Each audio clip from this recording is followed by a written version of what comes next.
That change, I would move approval of the minutes. Second. All in favor? Aye. Aye, the motion carries. Oh, onto the calendar. Any discussion? Last ones? Nor do I. And nor do I. So we will. Oh, yes, Debbie. May I have a discussion? Please. Request a discussion during calendar. Yes. We're just trying to figure out when and if are the meetings staying on Mondays? Are they going back to Thursdays? And when might that happen? I like Monday. All right. Do you have any conflict with Mondays going forward into the fall? Now, we had it on Thursday, skip 2 Rotary meetings. No, I have no problem. Okay, all right. All right, just we can fix the calendar, yeah. Yeah, I think like for the foreseeable future, we stick with Mondays. Yeah, I think for now, I mean, through September or the end of August. Okay. Through September and revisit it. All right. All right, on to previously signed documents. Move approval. Second. All in favor? Aye. Aye, the motion carries. And we have some donations to take a look at.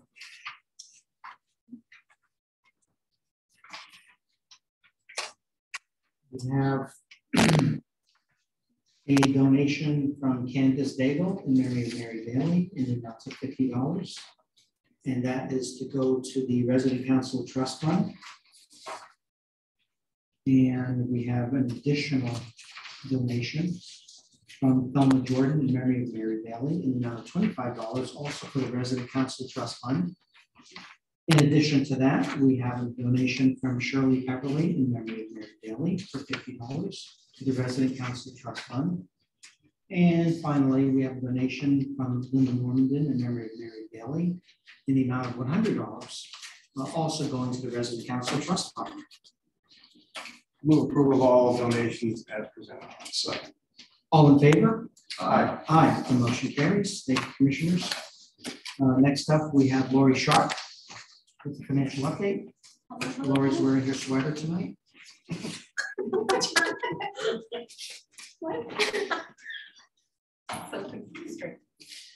Okay. I'm not exactly sure what order you have this in, but the first thing I'm looking at is the cash flow. They have revenue, expense, cash flow, and AR. Love that. Revenue, expense, cash.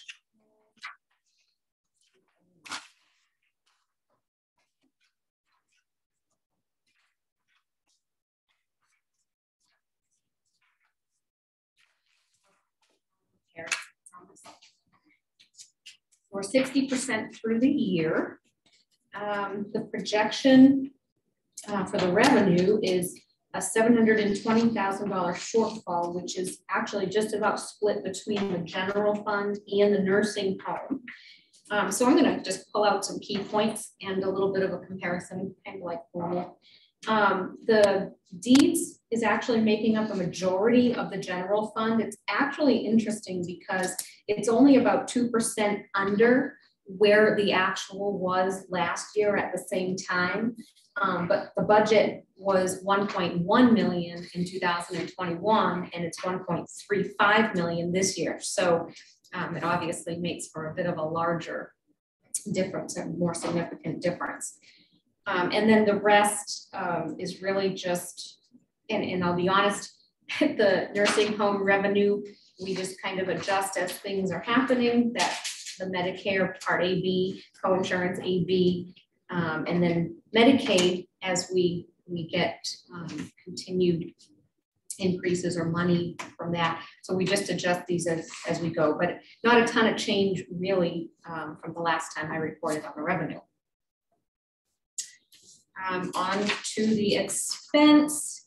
This one was really interesting. Oh, yeah. Yes, go right ahead. On restorative justice. Yeah. We're looking to collect almost very little of what was budgeted. Why? Do we know why that would be? Or could we find out why that would be? Deb, did you talk to him? I've talked to him and he's just doesn't have the clients that he had before. And I think he's doing a lot more juveniles who don't pay. So it's just not generating the revenue that it had in the past. Is the revenue of the courts not? I don't, Folks there or? to some extent, the courts are not. I know that he mentioned that he thought that he wished the courts were referring more people, but they're not.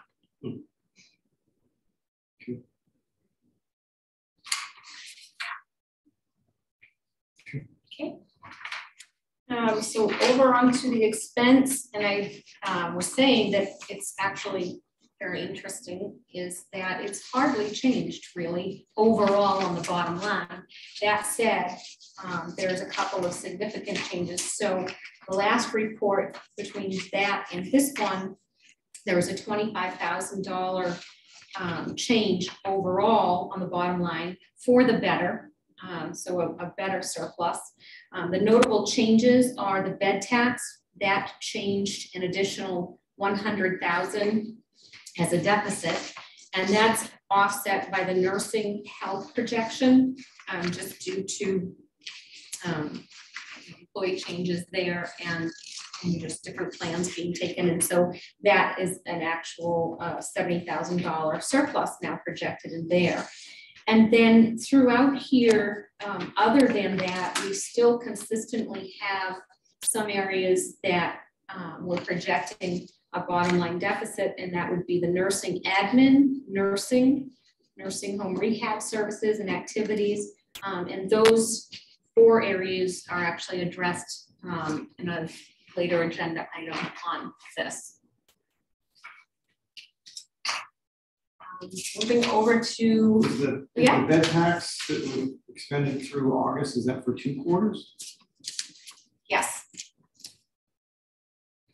I'm expecting the final 2 quarters to be more than double of what the first 2 quarters are. So we have been getting, and I'm not going to know what it means. Maybe you can fill that in, but we've been getting FMAP as one thing that's additional, and that is in relation to Medicaid, the COVID rate. I don't want to call it an incentive, but it's additional monies that we're receiving from Medicaid. And then the other thing that we're expecting to get, I'm not going to remember the name of it. Debbie, do you remember what we talked about? Oh, the surplus 504, the Yes. state's 504 account. 504. Yes. I don't know how much that's expected to be, but. And that's still expected to come in later. So when would you be getting that? Lee said later. They told us originally August, Yeah. So it'll come by the end of the Hopefully month. hopefully, Okay. yes. And it's significant amounts of money. I mean, the check that we just received for the FMAP was $304,000. And we hadn't received that in the first 2 quarters. We did receive it for the first quarter, and this is the second quarters. We'll receive the third quarters, which they told us would be about the same. And this is because the Medicaid rate was temporarily increased by 6.2% during COVID. So as long as there's a state of emergency in effect federally for COVID through CMS, Yes. then we will keep getting that 6.2%. And it's delayed because they send it to the state, or the state holds on to it, and they have just released our second quarter.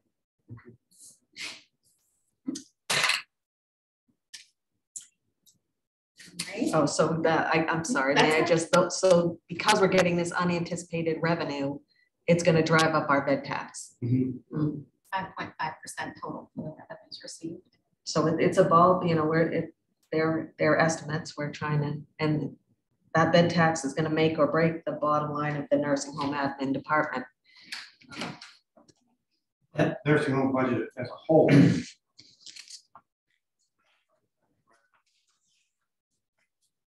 Yes. Yeah. Yeah, there's about 358,000 surplus. Nursing home. 5.5% increase is confirmed, right? That's a hard number. Yes, that's a hard number.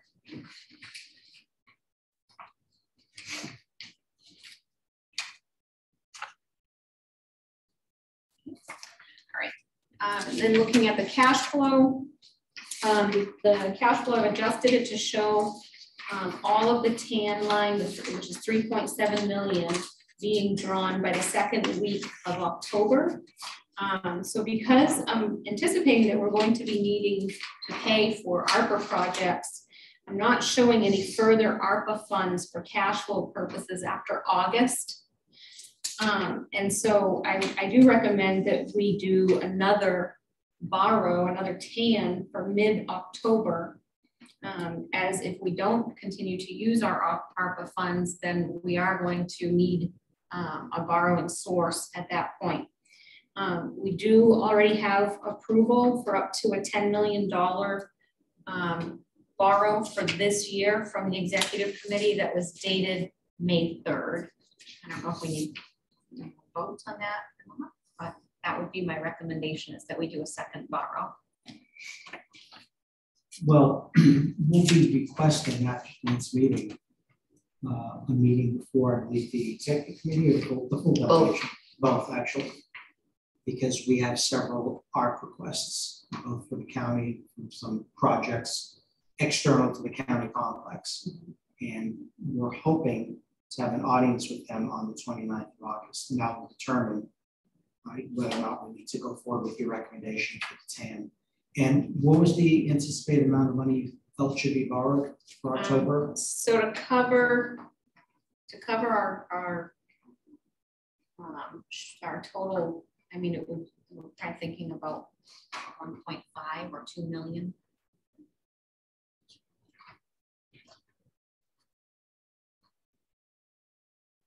Commissioner Waring, your thoughts on that projection?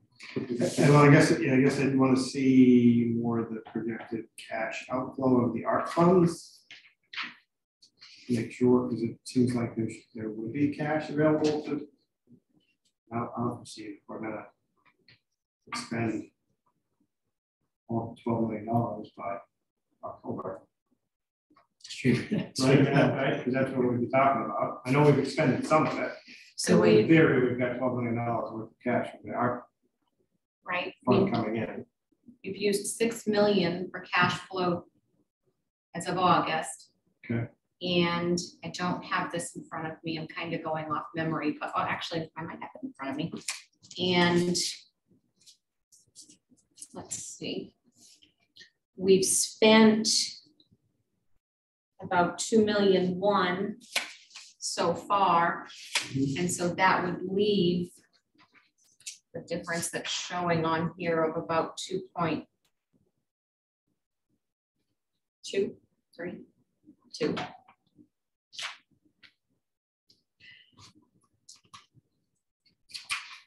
So, I mean, I had mentioned earlier also, as far as, you know, the timing of these ARPA projects and things, so that definitely matters. So we need to know that.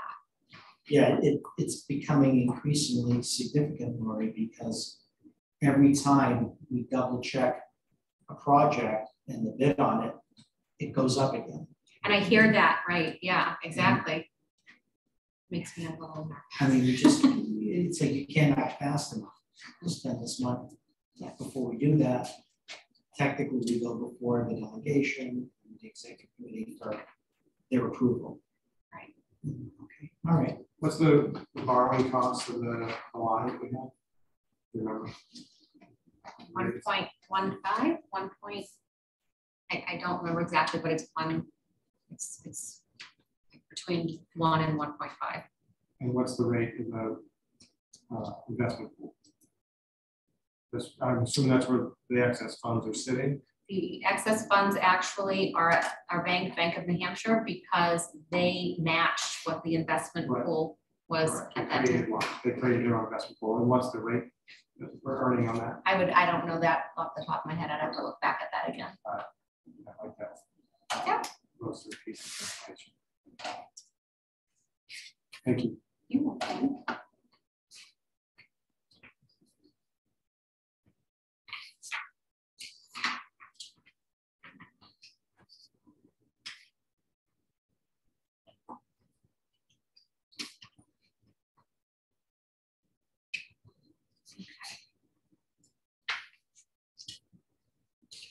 investment pool used to send out a notice almost at one point weekly, actually.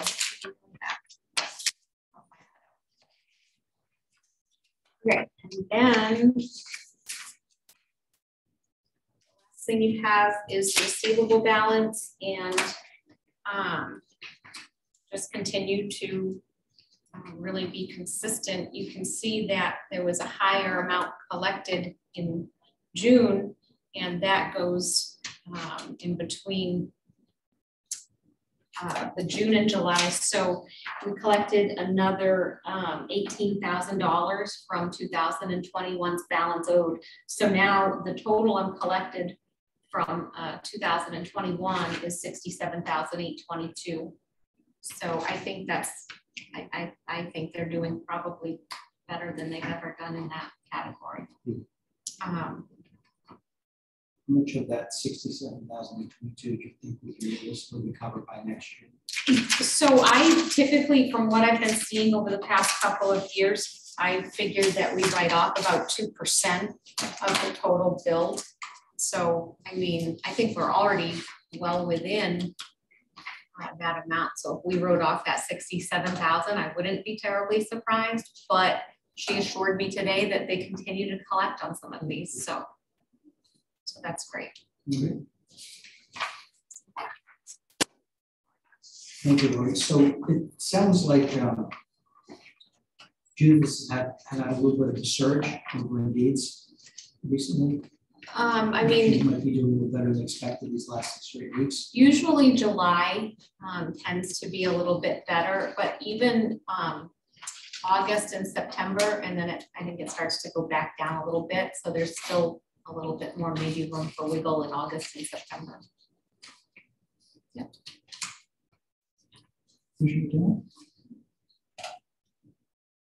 I'm very much impressed with the percentage of collection. Yeah. I remember not that many years ago, the number was not nearly this. Yeah. Yeah, that's when I was talking to them this morning, they said, we've been working very hard at that. So I'll let them know you said that. No. Okay. Well, good. Thank you, Lori. Thank you. Okay, commissioners. Next up, intergovernmental transfer with DHHS. Deborah, bring us up to speed. This is an annual agreement between the Department of Health and Human Services and the county, specifying how we're going to pay the human services bill, the cap payment that we make on a monthly basis. It's changed now that CMS has required this written document. It used to just be kind of, we understood how it would happen. Now they want an actual written document specifying how we're going to be transferring money between one another. So this is our monthly payment for all Medicare, Medicaid qualified services that are not received in our nursing home. Whether they are in another nursing home or receiving community services. So this is a slightly new way of doing business. Yes, I think this is the third year that we've entered into a written agreement to pay this bill. But it really hasn't changed the Process. That's right. So I would, I'm asking if you will authorize me to enter into this on behalf of you. And Shelley is aware. Shelley, I don't know how much Shelley is aware, but I know that it happened. Yes, This but it doesn't get run through the statement, nursing home but budget. I've been on meetings and I know the pro share for us and then for the CFI. Yes. This is actually like the biggest department of the county. It's one line. Yes. 7.3 compared to what our FY, or their FY22. I see the total for FY23, which means July, our payments from July 1 to June 30 is going to be $7.3 million. How does that happen? What was the increase and how that compared to? it's a 2% increase, which is going to leave us a surplus in our budget of 64,000. We budgeted for a 4% increase and there was a 2% increase. So it went up, but not as much as we expected. You're welcome. I mean, this is one thing I do think that we need to make an effort to let the community know what this is. I mean, this is nothing more than a pass-through tax that the state is basically imposing. I mean, it becomes part of our budget, but it does not really benefit county operation. And I know that one of the counties actually in their budget refer to it as a pass-through tax. And quite frankly, I think we should start doing that. I mean, I think the public needs to know that our budget is not nearly as big. This is the single biggest line item in the budget.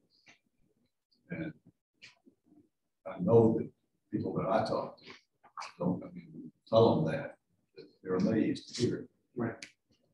Just a thought. Would you, when we're able to retitle that line item for next year's budget, this would give the public more clarity as far as what action can come and the fact that it goes. Commissioner Farrell says it really goes to the state Congress. It doesn't achieve any direct benefit to us. I mean, it's not going to change his paying for us. Yes. Yeah, we can title it anything. Nothing further. You want a motion? I'll make a motion. Please do. Move the acceptance of the agreement and authorize the county administrator to sign. Second. All in favor? Aye. Aye, the motion carries. Okay, on to the ARPA projects. It's apparent that we have to come before the delegation and the executive committee, not necessarily in that order there, right?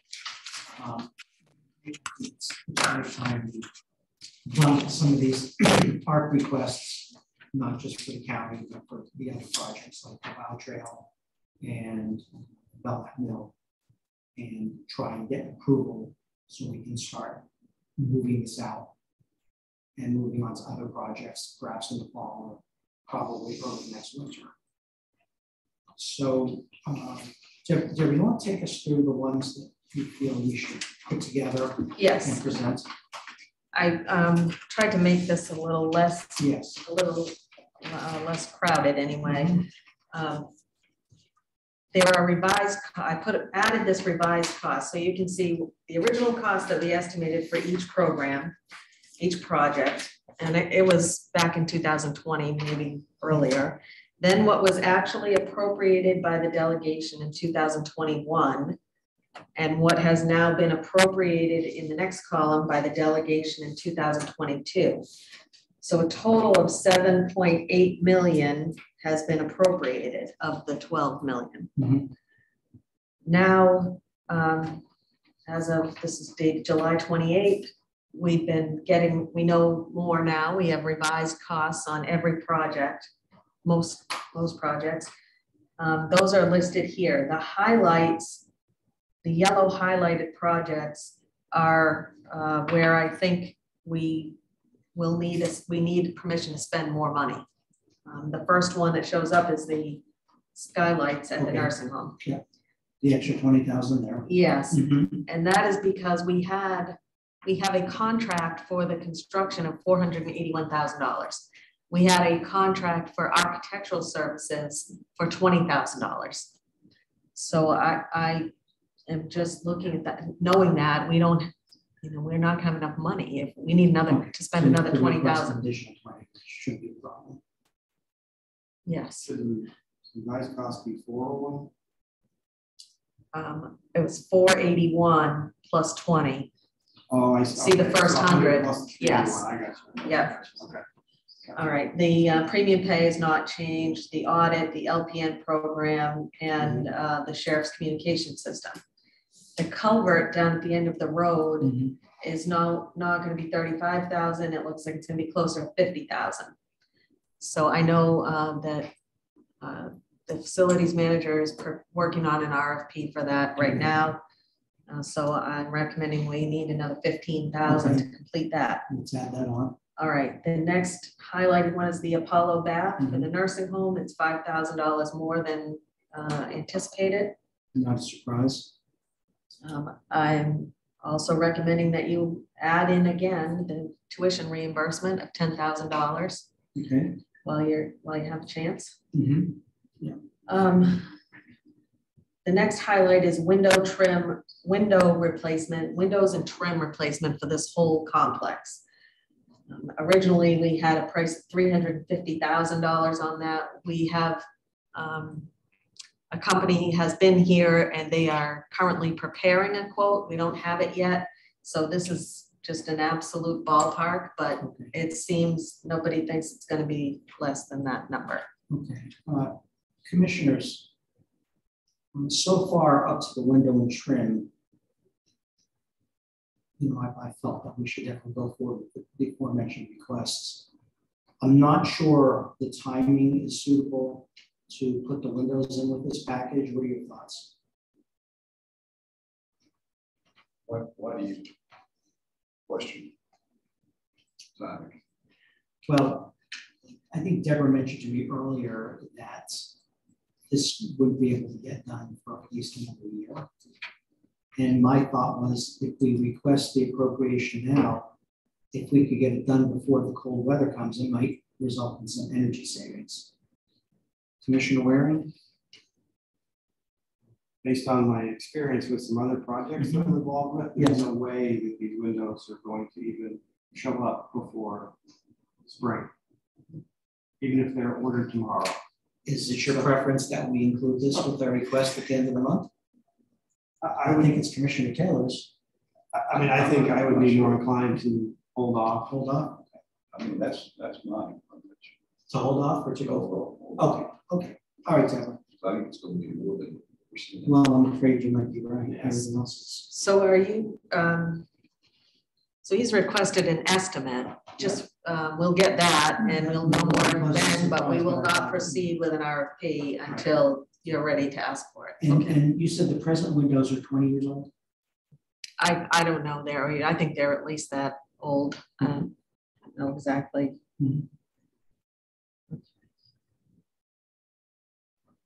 Okay, the next highlighted one. Okay, this is the sink toilet units at the jail. At the last minute today, or before I came in here, Jim Boyle got a quote. It is $9,997 per unit. So it's $256,000, something like that. They discounted $12,000 if we did it all at once. However, there's some thought that whether or not it makes sense to spend that kind of money on these when the building is very old, and I think the corrections superintendent was not sure if it's a good idea to put this kind of money into a very old building. Commissioners, my thinking on this is we pay for the water here. We have a big water bill. I believe Jim has isolated 4 confirmed leaky toilets. Yes, he's picked the worst 5 he's Oh, identified. he's got 5 that leak or 4? In case he can get 5 done, but Can he get 4 done? Can he get 5 done for the price of 4? well, that's what he was going to try to work on. He's hoping he can. So he's got them identified, which are the 5 worst. If not, he'll do the 4 worst. I would recommend that we try and get this addressed with the meeting. 40,000 for 5 toilets if we can. Oh, we already have, the 40. right. We already have the 40. So the question is whether we want to go with 16 units and get 160,000. Right, or all of them for Right. 250,000. If they're not leaking, it's my preference that we just take care of what's broken for now, in the interest of saving the money. Taking into consideration the superintendent's recommendation on the overall age and condition of the building. That's my opinion. Just wonder, I mean, the longer we delay it, the more it's going to cost. Well, that's also correct. Seen anybody talking about building the building? No, I don't think it's going to be a matter of discussion. So, and if my memory is right, I mean, the community corrections center is not designed for regular population. So I mean, it does seem important that we keep the old section in as good a shape as we can, because we're going to need it going forward. We got the money now. We do. And I see your point, Commissioner Taylor. But we only have 5 toilets that are failing. The 16. We got 5 that are leaking already. Right. And then 20 more that could be leaking tomorrow. That's right. They're all of the same age, right? That's my Yes. understanding. Yes. Would you prefer then, commissioners, that we make the request 160 for 16 toilets, or maybe get 17 for 16? Or That would be my inclination. Commissioner Waring? Yeah, that'd be mine, is to Okay. request, you know, the appropriation up to 160,000. Get as many as we can. Okay, Okay. that's good. That works. All right, the next project is air conditioning for the middle of the jail.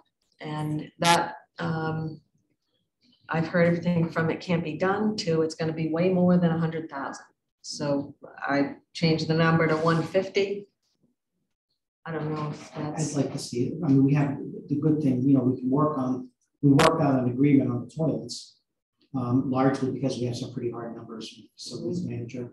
I think commissioners might be better to get harder numbers on AC before we ask for anything. Because if we ask for 100 or 150, and then we get an RFP for 500,000, that's not gonna work. So 100,000 was appropriated, but yet an RFP wasn't written and submitted. no. The people, there were people, contractors brought in to look at it, 2 different companies who said it doesn't seem, I don't want to say worth doing, but they don't see an easy, practical way to get it done. And thought it's the HVAC system that's there wasn't designed to be added onto like this, and that it would cost a lot more than what we were planning to spend. That's the best information I have so far. It sounds like we need to get firm information. Try to get and either- more. And then either request more or pull this project off. And hold 100,000 or something that isn't gonna. Yeah, I think the project is, I feel better if either the superintendent or the facilities manager are here. Yeah. no, I I'm think they not- both want this project pulled off. Don't think it makes sense to do it at this point. Okay. I So understand. that's why I put 0 in the Okay. supplemental. Okay, agreed. Hot water heater for corrections.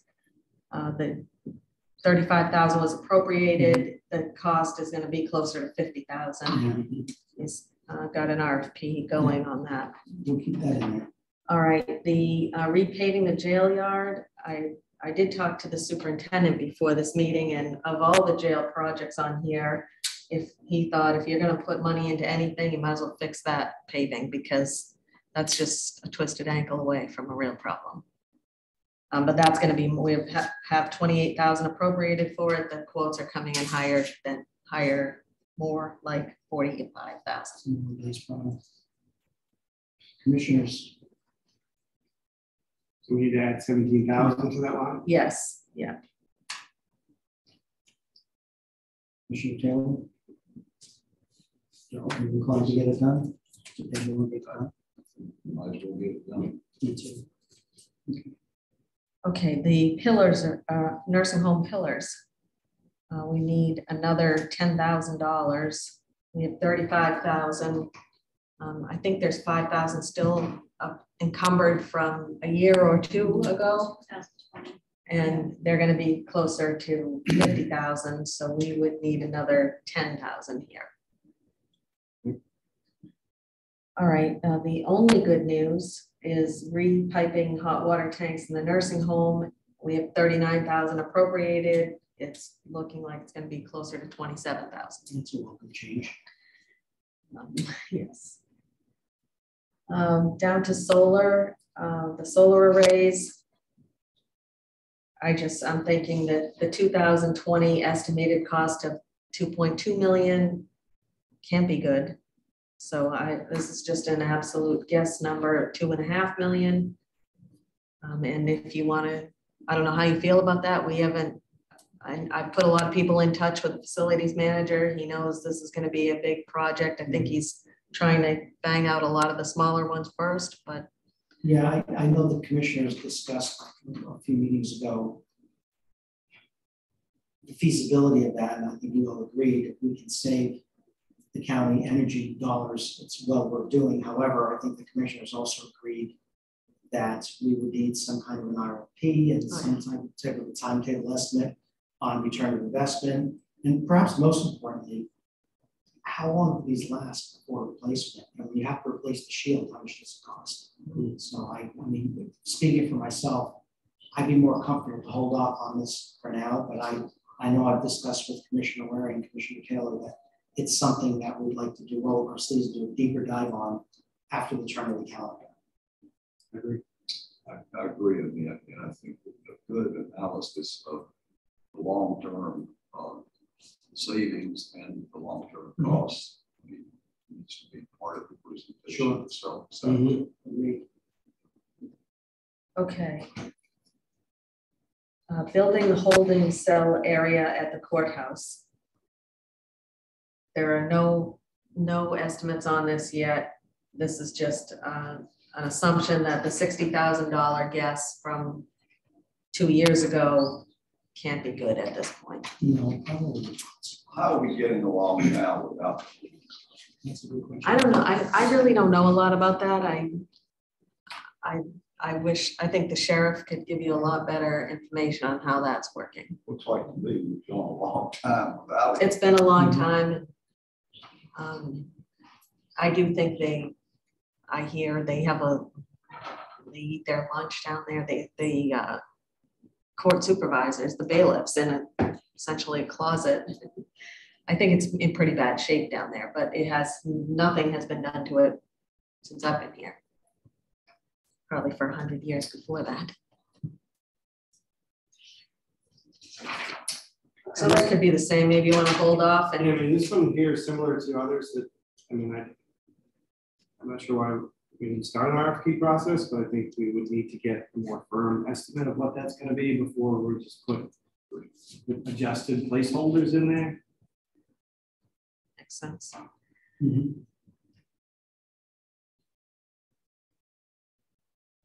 All right. I think a lot of it, why the RFP process hasn't been started on this one, I know it hasn't.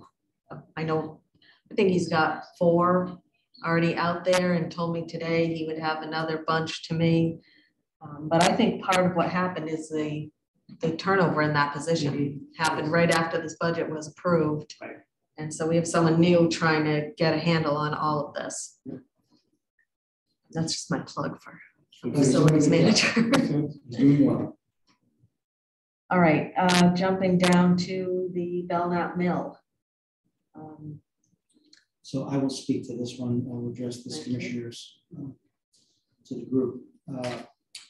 So this is a request, as you know, that came in, I think it's been almost 2 years now, from Mr. Karajanis over at from the folks at the Belknap Mill. And without speculating on the likelihood of acceptance by the delegation, Mr. Karajanis is prepared to come in and speak to this request.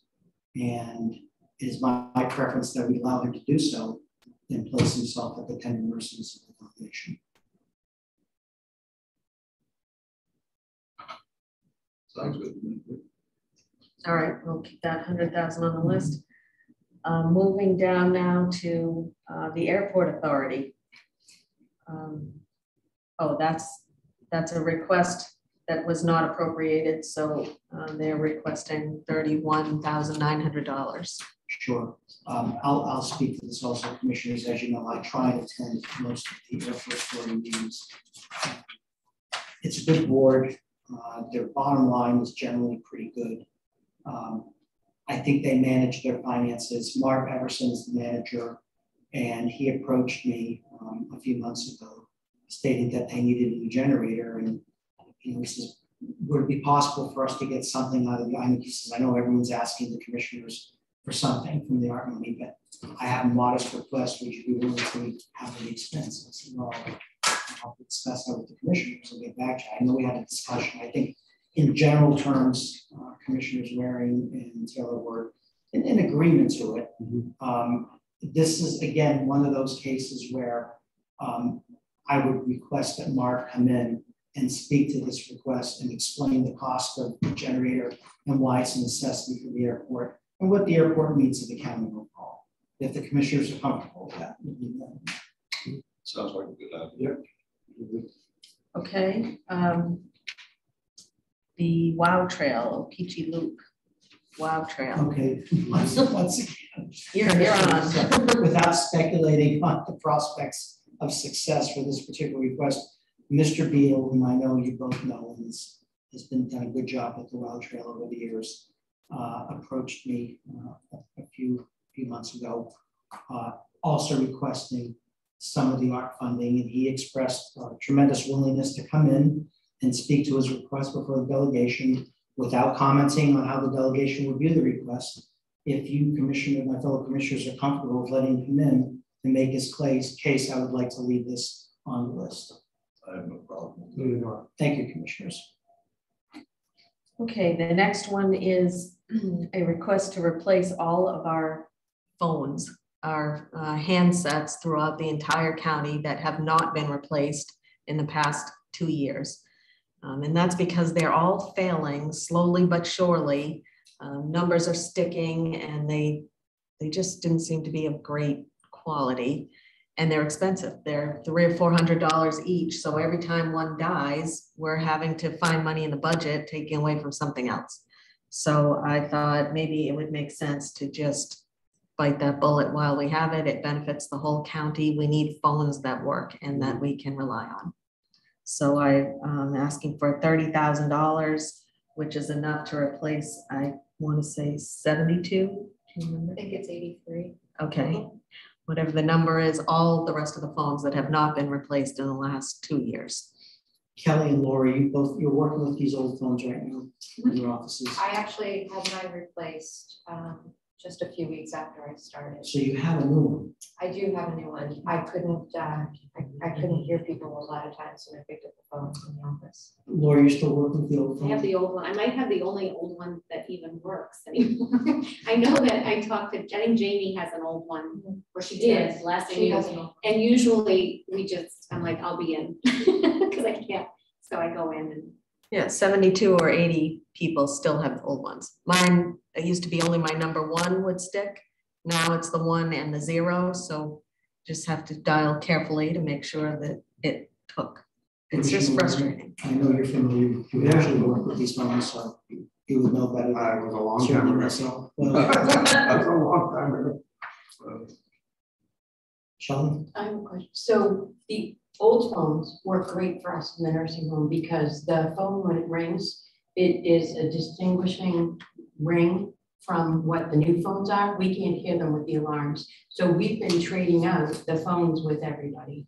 So I guess To we keep need the the old phone ones. system. Oh, don't you have 12 new ones? We put them in offices, not They bring the nurses So unit. what I've realized actually recently that you may not know is you can change the ring. There's like multiple kinds of rings and you can make it sound like a normal, like the old phone. We can, Yes. because Jamie. But if you want the old ones, We can get them to sound like the old phones, because the new ones sound like the call lights okay. and the tub light, and the nurses can't hear them. I can Okay. play around. Thank you very much. Commissioners, what are your thoughts on replacing the phones for 30,000? Sounds like to me, this is something that needs Makes to be sense to done. me. Okay, very good then. Okay, and the last request is for to reline the sewer lines in the nursing home. I think when Jim was here last time, he had just got a quote for that, 79,000. So I'm asking for 80,000. And we're trying to avoid what happened over in the sheriff's department. And as bad as it was over their times too, it would be worse. So We can't have it, right? so I guess we're probably good with that. Yeah. Okay. So I have a question for the board and for the county administrator. when we go before the delegation with this group of requests, it's not an all or nothing deal that they're gonna go through it, dissect each and every one of them, obviously. So that could take quite some time, Commissioner Waring. I was hoping that you might be in attendance, but It could be. if you're Depends on the date and time. if you're not, Yeah. I would understand, and I would expect Certainly, do my best. the county administrator to certainly stand in for you, Commissioner Taylor. You'd be welcome to, but, I'm not sure. if Yeah, the okay. Presence would help anything. okay. All right, so that takes care of. We need a motion to approve this bundle. Oh, this would be a supplemental appropriation request. And the numbers now changed, right? So we have Yes. Updated column. I need my computer. I'm trying to think if there's anything else you could go on to while I go get my computer, or can you just, Can the motion be subject to? oh, as amended? As amended, and provide the updated numbers. And I'll send you the number first thing in the morning. So moved. Second, All in favor? aye. Aye. Aye. The motion carries. Thank you, commissioners. Okay, Deborah. And if the press wants it, email it to the press. Yes. Yeah, and Paula, I hope you'll be in attendance when that meeting occurs. I'll call you. Don't call us, we'll call you. So Deborah, Okay. tell us about the transfers. We have one transfer. Mhm. This is to fund the bed tax payments to the state Mhm. for $65,000. Additional funding for contracted nursing, because that is going over considerably over what was budgeted. And wages to fund the existing rehabilitation and activities staff. And that is because there was not enough requested in the budget to cover them. So the total transfer is $142,000. I am recommending it come from Medicare B reimbursable services in the nursing home, which is currently showing a $200,000 surplus. Could make that private pay, I noticed tonight, and now this month, that has an even bigger surplus. But basically, anywhere within that, physicians, pharmacy, and whatever services, there's plenty of surplus to cover these transfers. So it's still technically one transfer. Yes, all within the nursing home. Commissioner Waring, do you see the Medicare B as a good reservoir to draw those funds for the transfer? Or? Well, I'm going to speak a little bit more globally about this transfer, because all this is doing is reshuffling around the $360,000 worth of surplus in the nursing home, within the divisions of the nursing home. So I don't actually see a need for the transfer. Because the nursing home budget of what is it, of almost $12.1 million for the year and expend of 11.7. There's ample budgetary dollars within the nursing home to cover the operations of the nursing home. There are advantages for the commissioner and just Yes. that advantage. The advantage is circumventing the request process, which is always preferable. And I understand it's We've been there. nice to be challenged. But we've withstood those challenges in the past. Have we not successfully, Oh, Commissioner yeah, Taylor? And I'll speak to it a little bit because I'm not a big fan of just moving the shells around within the department, because we lose the transparency of what was budgeted, what we actually expended, so that when we prepare our budget next year, we can see, oh, well, we missed the mark here in this budget, so we need to adjust that accordingly. So why was that? Was it a one-off? Was there something that happened this year that created that budget to spike abnormally, or is this a trend and we need to adjust the budget? No different than in the sheriff's department, when the sheriff's department has multiple duties that they do, dispatch as well as civil prosecution and other. We don't set budgets for each of their operations, and so I have been pretty consistent in nursing home and seeing the nursing home exactly the same as the operation of the nursing home. And we request funding from the delegation and ultimately the taxpayers, we request them to fund the net difference between the revenues that come in and the expenses that go out, which typically is run anywhere in a great year. It's actually been a surplus. And the not so great years, I think it's been as high as maybe $2 million. As a ballpark, has been the tax burden that the residents have been asked to fund for the nursing home. So when I look at that as the 30,000 foot level, which I believe that's what our job here is, I don't see a need for the transfer. If my fellow commissioners see otherwise, I wouldn't stand in the way, but that's my thought. The last time this came up, I was very much with you, and I continue to be. And I think the point that you made about preserving the history, is a significant point. When you transfer all this stuff around, it gets lost as to what actually happened. And I think it makes absolutely no sense to treat the nursing home differently than we treat other departments. Nursing home is a department. And I'm certainly willing to vote for that proposal. Right. Commissioner Waring, the board thanks you for making a very convincing, nuanced, and well-reasoned analysis of this transfer and the fact that we don't need to act on this transfer. So I don't believe we need to make any kind of motion yet. No. No. May I ask one request of you though? We may. Because I think just to be fair, if you could make it clear to the nursing home administrator that it is that you are instructing that she not exceed the bottom line of the nursing home budget. Absolutely. Same as every other department. Okay. Thank you. Thank you, Sean. Okay. Let's move on to cost guidance. Okay. So for a couple months at least, Commissioner Taylor and I have been working with the 4 union groups on implementing this new wage scale. And it gets a little complicated because they're not all in the same place in their contracts. So the nursing home and the Department of Corrections have about another 1.5 years on their contract.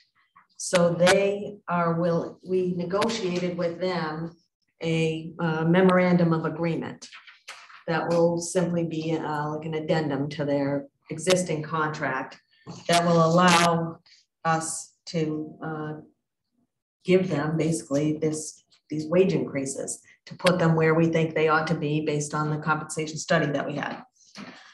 So I've calculated the costs, and the other part of that was to allow union employees to participate in the less expensive healthcare plan, and that they would be treated the same as non-union employees right now, where they get 75% of the savings. So we've extended that offer. They've agreed. The cost of living, we negotiated a cap of 5% on that, and they want a minimum threshold of 2.5%. Given that this is good for another 1.5 years, we don't see there's any that we're going to get anywhere close to the 2.5%. So we have tentatively agreed to that. And that's it. That's the deal with both corrections and the nursing home. The costs of these wages for the remainder of 2022 for corrections is $25,061. For nursing home, it's $35,745. Was that again? $35,745. And that's an all-inclusive benefit. Yes, yes. And anyone who opts for the health insurance plan will just be a savings to us. And then I have the numbers also for the whole year of 2023 to finish out their contract. And we now know that the COLA will be 5% because we would measure it as we always used to. That's how everyone understood it. We measure it August because we're starting to prepare the next year's budget now, and we need to know that number. It came in at 5. It's actually 8.3%. So 5 would be the COLA. So the number, including the COLA, the steps, the payroll taxes and retirement for corrections would be $136,564. What was it? 136 what? 564. And the nursing home would be $188,715. And I looked at the two of those numbers and wondered why the nursing home wouldn't be a much bigger number. But I believe that's because of the wage increase they got last November. I think that covered the biggest chunk for them. Okay, that's those two. The support staff, well, let's skip that for a second and just do the sheriff's union. Because the sheriff's, although the sheriff's contract is expiring at the end of this year, there are a lot of issues to work through in negotiating a new contract with them. So we all decided it would be, we want to get this wage thing accomplished for the whole county at the same time. So we have tentatively agreed, and they have basically, they just agreed to accept the wage scale proposal, which is the same as the other unions. Be put on the wage scale and have the availability of that new health plan if they want it. And that will just carry, this is just going to be a number for 2022 because they will have a whole new contract for 2023 and beyond. So their number for 2022, when I gave it to you before, it was $89.12, but it's actually $10,012. And that is their retirement, payroll taxes, and wage increases.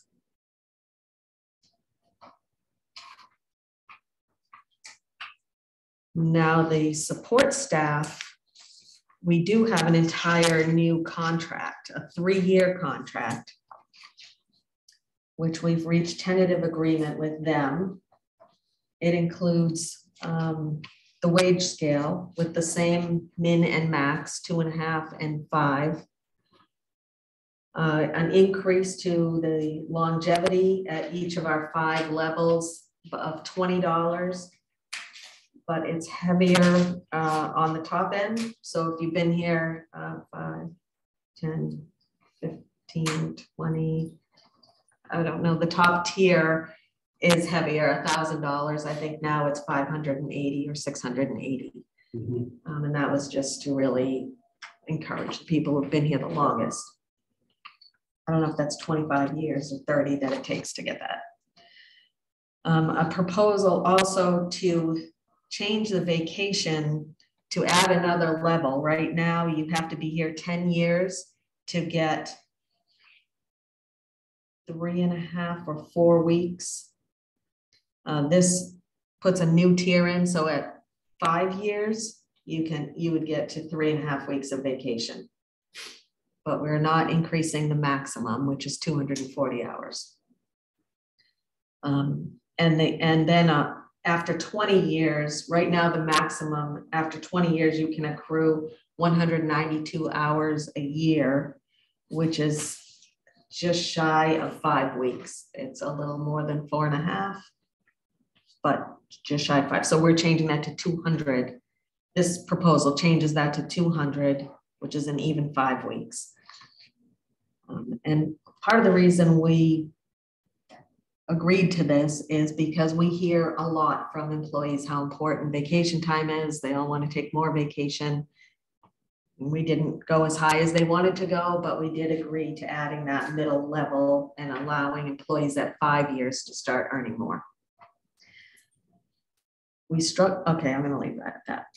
Bereavement, we have, this would increase, they're now currently allowed 3 days for an immediate family member. We've increased that to 5 days and also included anyone who lives in the household and that they have to use it within a year from the date of death. Health insurance. Okay, there was a lot of discussion about health insurance. The 10% contribution this year was a very big bite for employees, particularly if they have a family plan. They're very concerned about what it's going to look like next year if the rate goes up even more and they have to stay at 10%.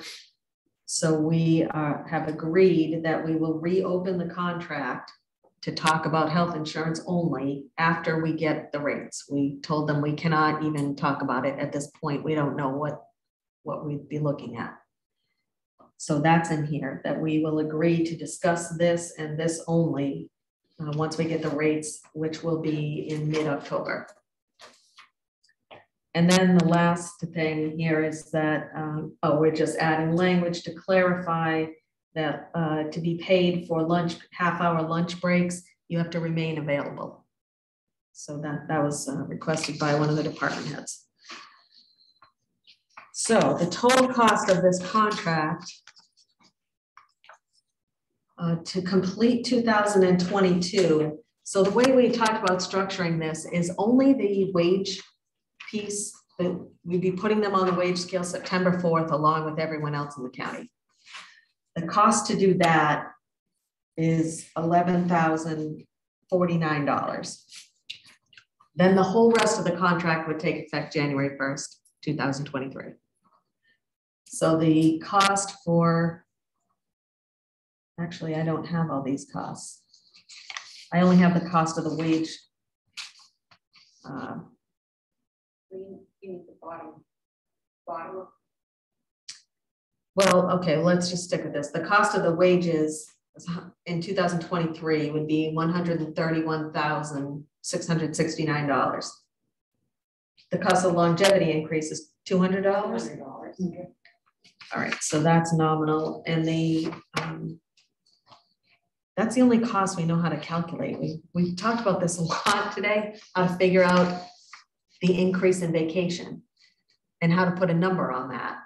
And I honestly, I'm not sure how to do that. I mean, intuitively, there will be a cost to it. We'd be allowing employees to have more time off where we'll be paying them and they won't be working. So that there is a cost there. Would the shifts need to be backfilled? And not probably in this bargaining unit. I don't know that any of That them would would. be the only real cost. The tangible dollars that you have to pay if you get backfilled. Right. Shifts. I don't think this costs. Yeah, you're right. I guess that's why maybe we struggle so much with this. Yeah. We really were trying to figure out. And the additional 2 days of bereavement would be at some actuarial percentage to apply to that. Yeah, I don't know how to Maybe not me. get that. Do you have can you do that in your calculator? No, we didn't try. All right. So I think they're nominal costs. I don't think these are what would be considered cost items. Right. All right, well, good, perfect. Then that means we're at $131,869. And that's for the remaining, the other 2 years, 23 and 24. No, that's only That's only 23.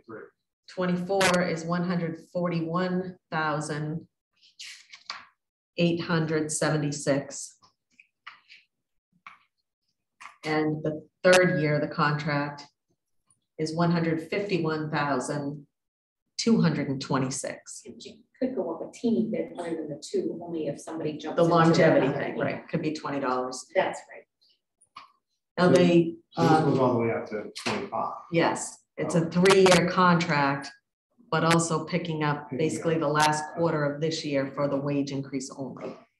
Now, when I calculated those numbers that I gave you, I used a 5% COLA for 2023, a 4% COLA for 2024, and a 3% COLA for 2025. Just a guess. Just a guess. Yeah, I don't know how to, I'm making an assumption that the cost of living is gonna come down. So Mr. Judge got back to you this afternoon with his approval. At 4:45. That was on the sheriff's union, actually.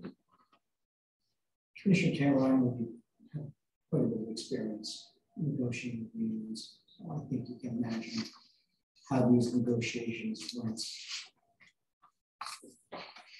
I think it's pretty obvious this is certainly fair to the unions.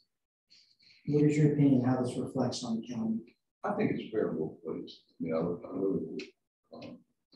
I think we're in a situation where the labor market nationally is tough, and I think particularly tough here. And I think it's vital that we keep the staff. I mean, we need more staff in the nursing home. We've got a staff problem, serious staff problem in corrections. I think taking everything into consideration, I mean, I think this is quite fair. And I hope the cost of living drops below 5% in the next 2 or 3 years. I'm not sure. You know, I think keeping this thing at 5% made sense. Mm-hmm. And putting a floor on it at 2.5, I mean, to me, is not particularly gambling. Go below 2.5, I'll be shocked. So I think this is a good deal all the way around. I mean, employees are happy with it. Apparently, you know, they haven't voted on it, but the bargaining team is happy. And I think it's in our best interest. Commissioner Leonard. Yeah, no, I'm in agreement with what's been proposed and where we're at this point.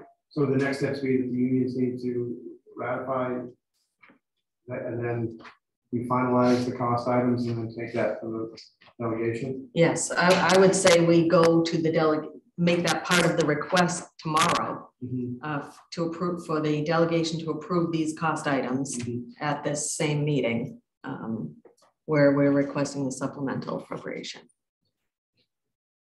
And in that time, the unions will vote and ratify their tentative agreements. One is the nursing home union has voted, their membership has voted. The other 3 are voting next week. Okay. So they will all be voted before it goes to the delegation. Okay. And I think what Commissioner Taylor says is especially trenchant in that, you know, certainly with the governing authority here, but based on what we're seeing in the labor market here and certainly across the country, I mean, any leverage we have in these negotiations is limited.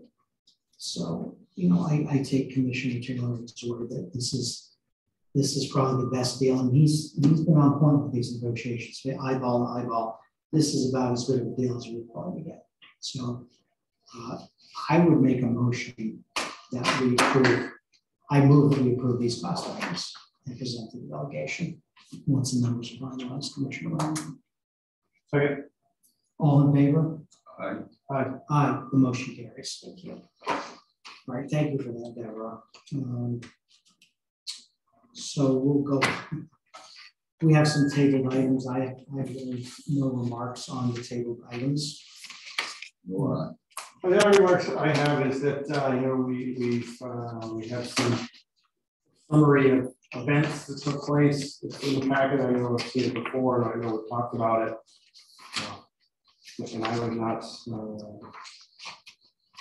close these talking points and timelines being included in our minutes. I do agree. Likewise.